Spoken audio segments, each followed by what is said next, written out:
social impact, economic empowerment, environmental sustainability. These aren't just buzzwords. They're the foundation behind ENACTUS and the United Nations Sustainable Development Goals. At ENACTUS SAIT, we've developed 3 projects to advance the 3 pillars of sustainability because we believe that real change happens when action meets purpose. Social change begins by uplifting people. That's why we begin with the social pillar, meeting individuals in transition and guiding them forward through our initiative, Project Upscale. We know a community's strength lies within its people, yet a significant part of our community, those in addiction recovery, are often overlooked and lack the support needed to rebuild their lives. 1 in 5 Canadians are in addiction recovery.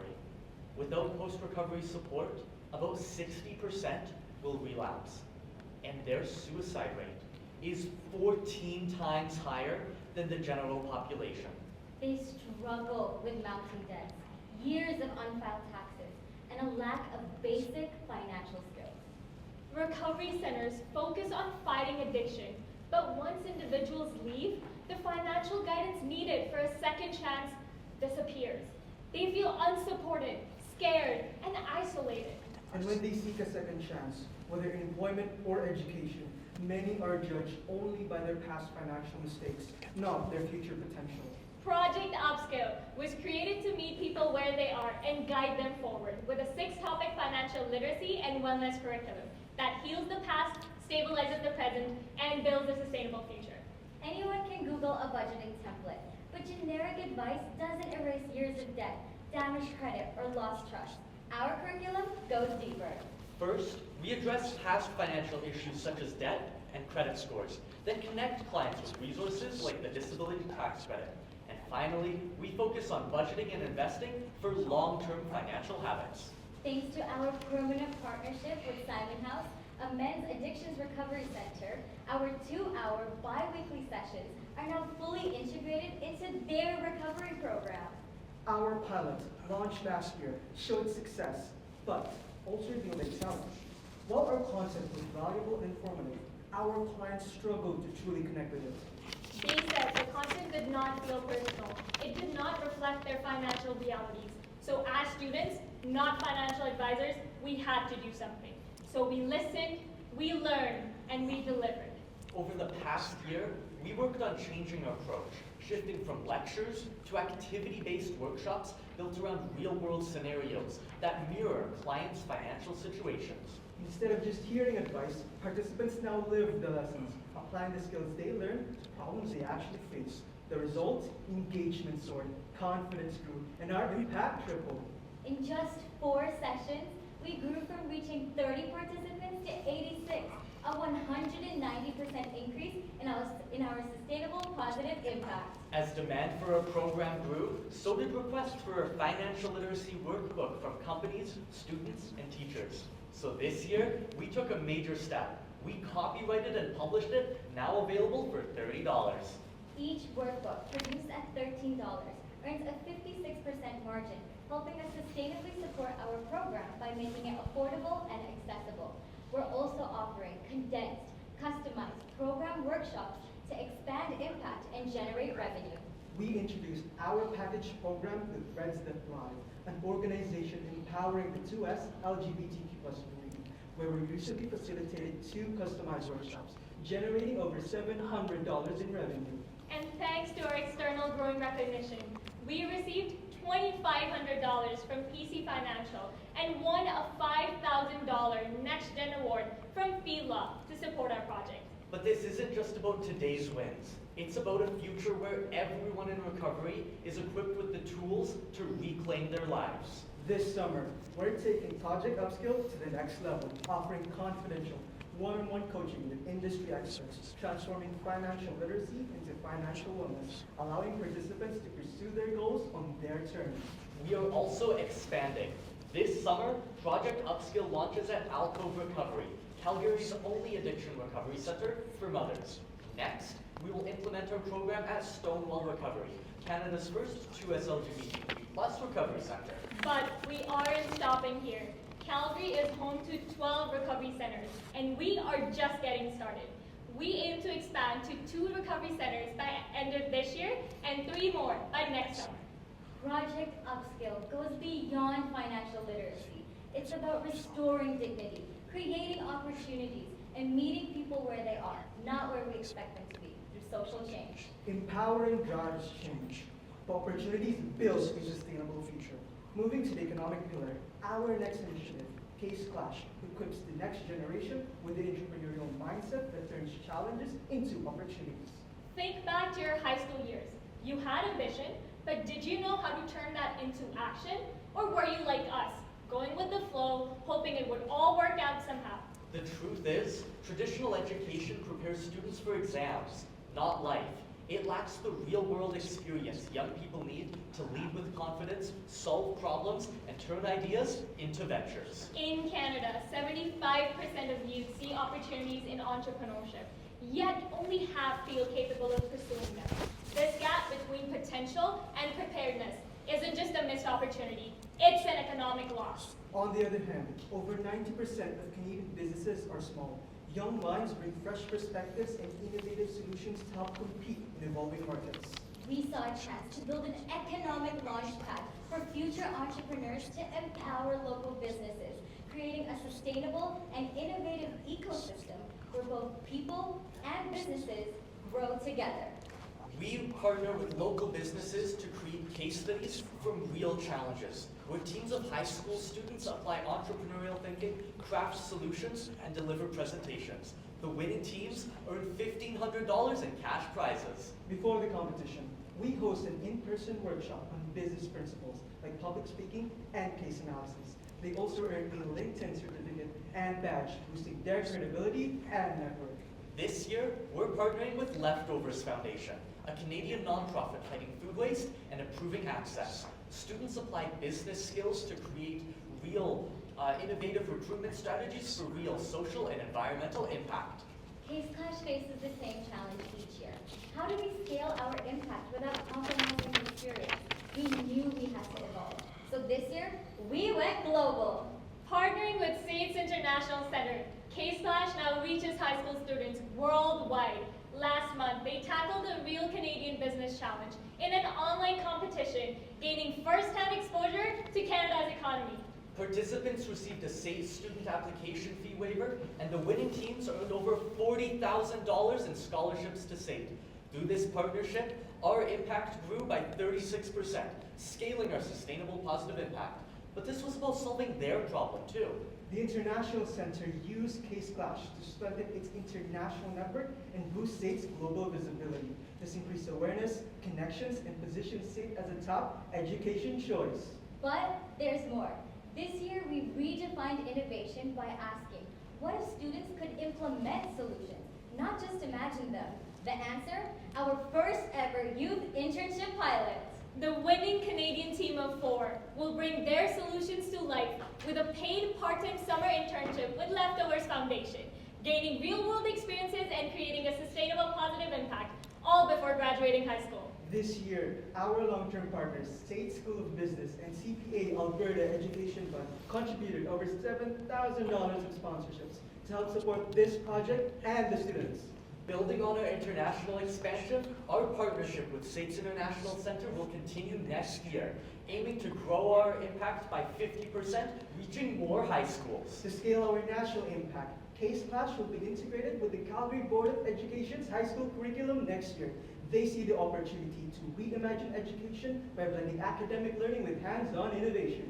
To sustain our project, we're creating a revenue-generating model by publishing our case studies online for other schools, expanding impact and funding future innovation. Additionally, we're in talks with our next case study partner, COST, a Canadian nonprofit advancing global access to clean water and sanitation.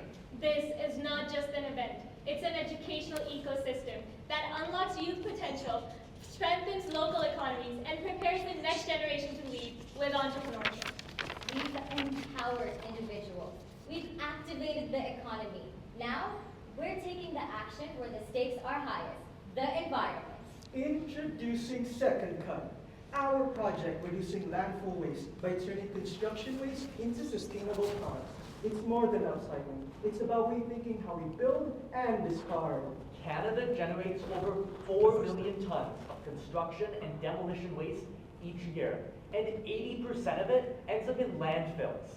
In Alberta, the biggest contributor is wood waste, which breaks down and releases methane, a greenhouse gas 25 times more harmful than CO2. Every minute, 8 tons of wood waste is dumped, with over 1 million being reusable each year. Since the start of this presentation, around 80 tons of wood has been wasted. Our solution gives wood a second life. Our first product line, engraved wooden wall art, aligns with Canada's $5.5 billion home decor market and rising demand for green goods. Upcycling wooden pallets provided to us by Scotiabank Saddledome, we piloted our concept and sold our first 4 units, generating over $150 in revenue during our first month. We're working with State School of Construction and Bird Construction to boost capacity, while also building a multi-channel sales strategy with pop-up markets and an e-commerce platform for more outreach. Second Cut turns waste into resources by blending creativity with sustainability. This is the power of the environmental pillar in action, restoring and protecting the environment. Purpose-driven impact, scalable innovations, sustainable solutions, from financial literacy to youth empowerment, to turning waste into value. We have proven when social, economic, and environmental pillars align, sustainability becomes a reality. ENACTUS SAIT is driving impact by advancing 11 of the UN Sustainable Development Goals through innovation. With over 7,000 hours, 3 projects, and 116 change makers, this is our story. We inspire, We create. we are ENACTUS SAIT.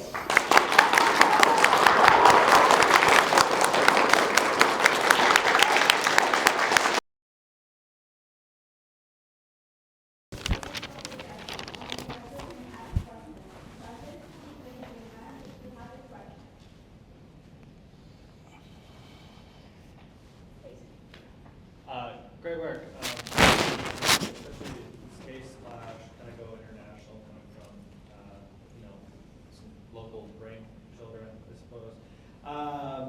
I'm curious for Project Upscale, and I see you're holding the participant handbooks. I'm assuming that's the product that you're selling now. Talk us through who's preparing this. Obviously, you're preparing it. Who's vetting it? Who's accounting for it? Because at this point, I guess kind of incurring real meaningful responsibility when people start purchasing it. And then lastly, who is purchasing it? Is it participants or the partnerships? So when it comes to the expertise behind this workbook, our team has put in over 1,100 hours in research. This workbook also contains CRA materials as well as the expertise of a faculty advisor who has over 30 years of experience working in financial literacy and wellness with vulnerable groups. In terms of who's buying these workbooks, right now it is those in addictions recovery, but these workbooks are open to anyone, whether they're students or immigrants and newcomers as well.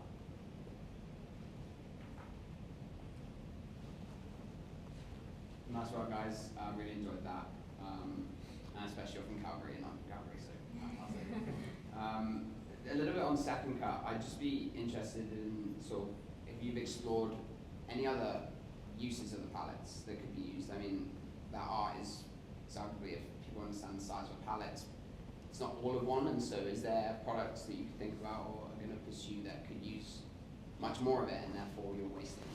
Definitely. So the pallets we're getting is from our very first supplier, Saddledome. When we were doing our initial research need analysis, we were looking into diverse group of products: birdhouses, beehives, utensils, chopsticks, toys for kids. It didn't just start with wall art, but when during our need analysis, we got to know that the market for wall art and these products is huge. It's 5.5 billion. There's a great demand. When we did the proof of concept with our first 4 projects and proof of demand, we were able to sell those products within a week. That's how we initially came up with this specific product. But we're not limited to it. We're just getting started and we'll expand.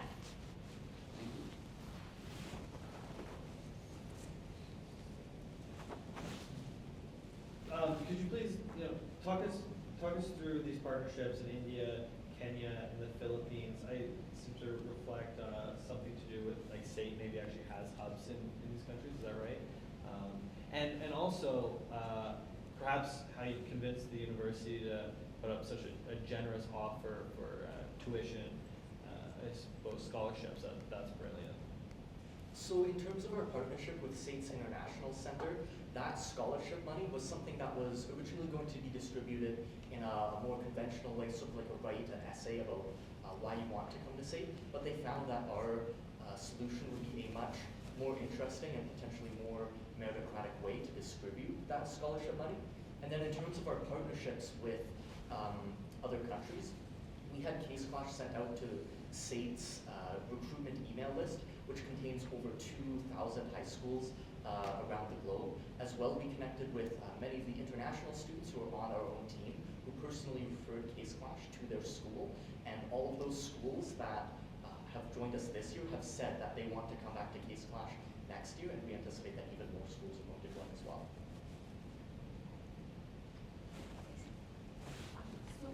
Great job, guys. It's about the case clash. I was curious to know that the competitions that you create or the cases that you get, how do you identify those real businesses? Like, are the businesses reaching out to you? That's a good question for us. First, we look into the current challenges and also bringing trends. So, for example, this year, we've looked into sustainability as a trend. That's why we partnered up with Leftovers Foundation, a nonprofit focusing on mitigating food waste and food access. And then we see this trend going into next year. That's why we partnered with COST, a nonprofit focused on water sanitation.